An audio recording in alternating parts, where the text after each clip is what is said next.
What up, y'all? It's your bumps to Downtown Ray Melo, and you're listening to the Entertainment Report on iHeartRadio, live from Dubai for Tuesday, February 25th, 2020, delivering some major stories and trends going on in the world of entertainment and beyond. You can follow the show on Facebook, Twitter, or Instagram, facebook.com/The Entertainment Report with Ray Melo, that's RAYMELO, on Twitter at The Enter Report, or on Instagram at The Entertainment Report. You can listen to the show anytime you want on iHeartRadio. Just go to iHeart.com or your iHeart phone app, search for the Entertainment Report, and it'll take you to the page. Distribution companies throughout the world are securing the rights to Little America, Sylvester Stallone's new science fiction movie. AGC International pre-sold the film to France, Germany, Italy, Portugal, Spain, Switzerland, China, South Korea, and Latin America, the Hollywood Reporter said. Screen Daily says the deals were made at the Berlin European Film Market. Deadline.com says negotiations with the studios in other countries are ongoing. The production is slated to begin this summer with writer-director Rowan Athale at the helm. The story imagines a future in which China owns the United States. Stallone last starred in 2019's Rambo Last Blood, which earned $100 million worldwide. South Korea's dark comedy Parasite, which won 4 Oscars earlier this month, will be available on Hulu April 8th. Writer-director Bong Joon-ho won 4 Oscars for the film, including Best Picture, Best Director, Best Original Screenplay, and Best International Feature Film. The synopsis: greed, class discrimination, and a mysterious interloper threaten to the newly formed symbiotic relationship between the wealthy Park family and the destitute Kim clan. The film's popularity continues to skyrocket. Locations featured in the film have become tourist destinations, and a noodle dish eaten in the film, jagapuri, is in high demand. Netflix said Monday it has ordered a 4th and final season of Atypical. It's a coming-of-age drama about an autistic teen. The show stars Keira Gilchrist, Jennifer Jason Leigh, Bridget Lundy Payne, Amy Okuda, and Michael Rappaport. Series creator Robia Rashad said in a statement, "I'm thrilled that we'll be doing season 4 of Atypical. And while I'm sad to be so sad to be nearing the end of the series, I'm extremely grateful to have been able to tell this story. Our fans have been such beautiful, vibrant supporters of the show. Thank you for being so open to Sam's voice and stories. And those are the entire Gardner family. It's my hope that the legacy of Atypical is that more unheard voices continue to be heard, and that even after the series ends, we keep telling funny, emotional stories from underrepresented point of views."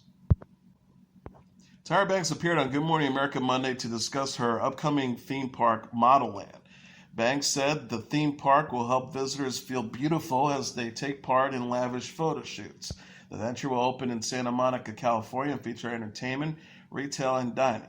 Visitors will be able to walk the runway and create their own lookbook. She said in reference to her former reality series, America's Next Top Model. America's Next Top Model is in 180 countries. It is one of the longest running reality shows in history, but I feel like I've only given so many people that opportunity. She continues, it's time to bust open that door and give everyone that opportunity to feel beautiful and to push so much self-love into their spirit. Banks says, I created ModelLand as a place you can come and live the ultimate modeling fantasy. Banks also discussed how she is teaching her 4-year-old York about body positivity. The model says, I'm teaching my son to love all body types. To all the boys, P.S. I Still Love You star Lana Condor expressed her love for Dwayne "The Rock" Johnson on A Little Late with Lily Singh. Condor said on Monday, my one true love in this world is The Rock. She continued, he's my everything. Condor stated that she loves everything about Johnson, including his large muscles, and describes how she once got encouraged from the former WWE star on Twitter to work out. Singh then had a surprise for Condor, presenting her with a video of Johnson thanking her for being such a big fan. Johnson said to Condor as she screamed with excitement, I am a fan likewise, and congratulations on all your success. To All the Boys, P.S. I Still Love You was recently released on Netflix and is a sequel to All the Boys I've Loved Before. Condor explained to Singh that the third entry in the series, which is based on Jenny Han's series of novels, was filmed alongside the second entry. Netflix is giving a glimpse of the new limited series Self-Made, inspired by the life of Madam C.J. Walker. The streaming service released the first trailer for the series Tuesday, featuring Octavia Spencer as Madam C.J. Walker, a black hair care pioneer who became America's first black self-made female millionaire. Walker was born in Louisiana in 1867 and was the child of former slaves. She made her fortune by developing a line of cosmetics and hair care products for black women. The preview shows Walker, played by Spencer, become inspired to create her own products after experiencing hair loss. She markets her products to other black women, then marginalizes into the beauty industry. Walker says, "Sisters, let's talk about hair. They put us down. They tell us we're ugly, makes us feel ugly. Wonderful hair leads to wonderful opportunities." Walker is seen launching her own company, the Walker Hair Company, and develops an entire line of products.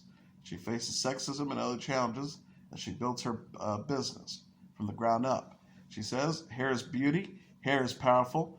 Netflix also shared a poster and new first look photos featuring Spencer as Walker on Tuesday. Self-Made is based on the biography On Her Own Ground by Ayala Bundles. The series is written by Nicole Asher and co-stars Tiffany Haddish, Carmen Ejogo, and Blair Underwood. Self-Made premieres March 20th.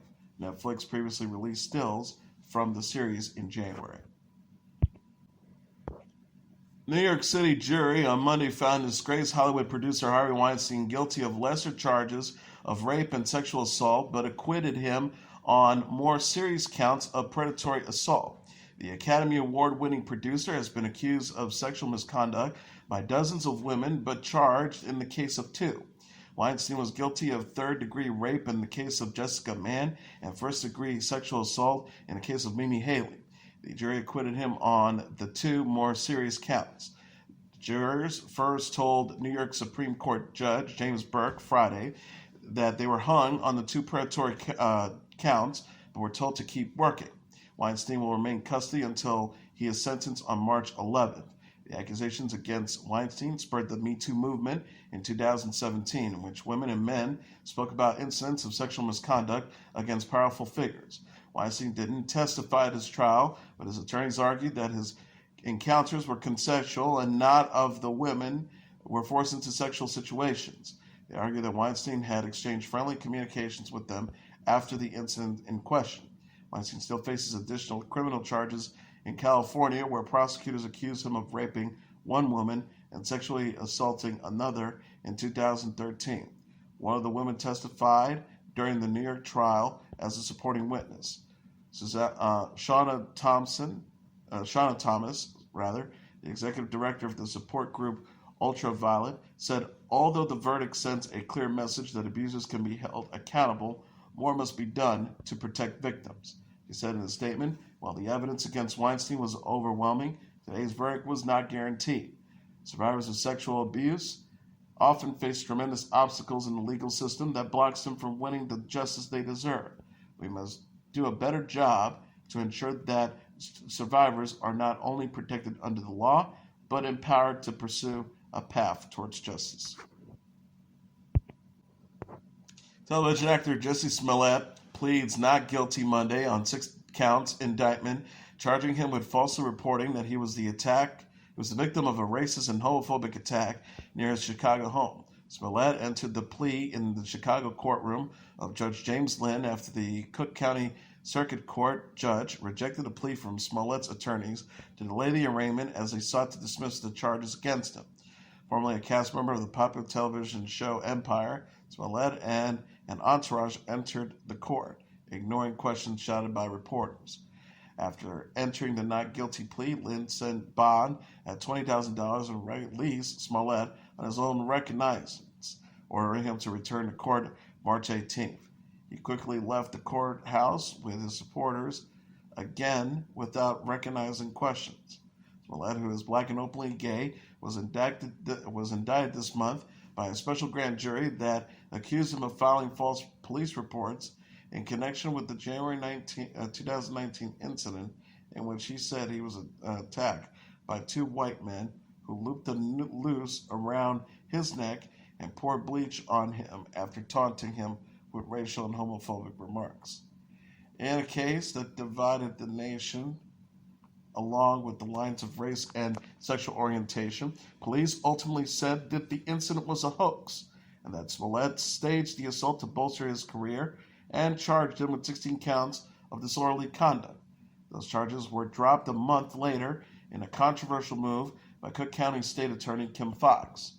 A Chicago judge subsequently accepted a petition to reopen the case, appointed former U.S. Attorney Dan Weems to lead a new inquiry.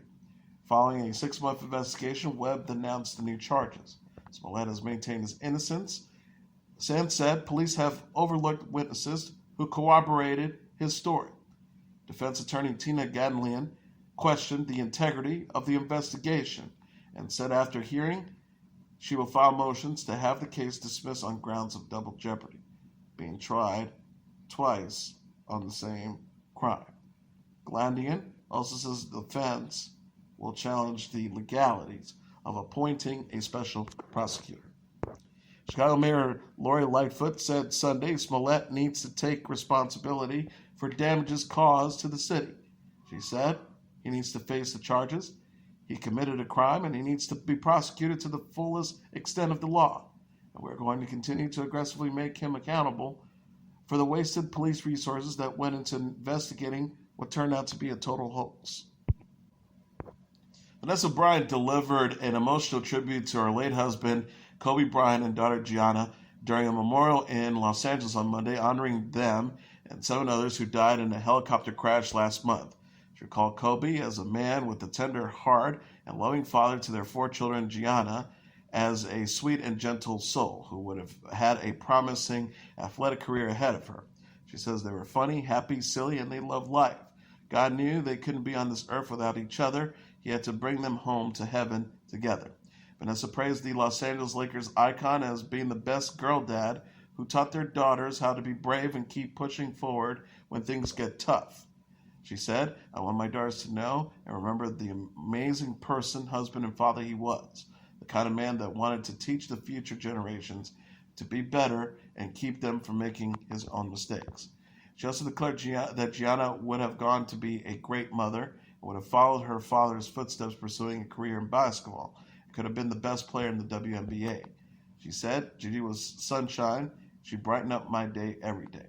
Former Chicago Bulls legend Michael Jordan recalled his role as a big brother figure to Bryant, whom he said would often call him at all hours of the day for advice. Jordan says it was an aggravation, but then it turned into a certain passion. This kid had passion like you would never know. He also added what Kobe Bryant was to me was the inspiration that someone truly cared about the way I played the game or the way that he wanted to play the game. He wanted to be the best basketball player he could be, and as I got to know him, I wanted to be the best big brother that I could be. Bryant's former teammate, Shaquille O'Neal, lamented that his life ended too soon and promised to look after his daughters. He says, now it's time for us to continue your legacy. You said yourself that everything negative, pressure, challenges are all as an opportunity for me to rise. So we now take that sage advice to rise from anguish and begin with the healing. Comedian Jimmy Kimmel was on the verge of tears describing his feelings for Bryant, saying, I don't think any of us could have imagined this. The memorial began at 10:30 a.m. Pacific Standard Time at the Staples Center, where Bryant played most of his entire 20-year NBA career with the NBA's Los Angeles Lakers. The event was attended by a roster of all-time NBA greats, including Michael Jordan, Bill Russell, and former Lakers Kareem Abdul-Jabbar, Magic Johnson, and Jerry West. It began with the musical performance by Beyonce, who said she was there because I love Kobe, before performing the song XO.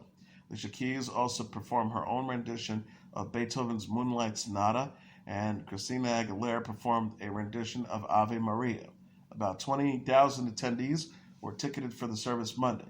Screens outside the Staples Center were turned off during the event, and the outside of the arena, where thousands gathered for days immediately followed the crash, were cordoned off to prevent entry for those without tickets. The British electronic bands The Pet Shop Boys and New Order announced plans Monday for a co-headlining tour of North America. The Unity Tour, which begins September 5th in Toronto.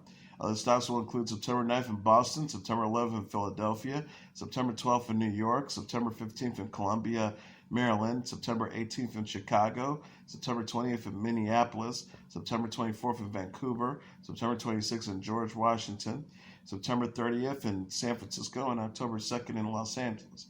Tickets are going on sale Friday. The Pet Shop Boys, which have been making music since 1981, last month released its 14th studio album, Hotspot. New Order was formed in 1980 by the surviving members of Joy Division, a band that broke up after the suicide of lead singer Ian Curtis. Its 10th album, Music Complete, was released in 2015. Harry Styles announced on Twitter Monday that he will be releasing a new music video for his single Falling on Friday. Styles uploaded a teaser clip for the video that featured the singer sitting inside a room that is filling up with water. Falling appears on Styles' latest album, Fine Line, which was released in December. The project also featured the singles Watermelon Sugar, Adore You, and Lights Up. Styles is embarking on a world tour in April that will cover UK, Europe, and North America. The Black Keys announced Monday plans for a summer concert tour to support the band's 9th studio album, Let's Rock. The tour will include 35 shows in cities throughout the United States and Canada. The first stop will be in Seattle on July 7th, and the last will be scheduled September 6th in Jacksonville. Gary Clark Jr. will perform as a special guest on all dates, with the exception of July 10th Berkeley show, when Alas will take the stage. Kraftwerk announced on Monday a new North American tour in celebration of the electronic music group's 50th anniversary. The band will kick things off on June 19th at the Moore Theater in Seattle. Tickets go on sale for the general public on February 27th at 10 a.m. local time. Kraftwerk will be presenting special 3D visual and performance art on stage. Kraftwerk, which consists of co-founders Haf Hutter, Henning Schmitz, Fritz Helpert, and Fulk Gibbenhager, are considered pioneers of electronic music. And as your entertainment report for Tuesday, February 25th, 2020, I'm your host, Mr. Downtown Ray Melo.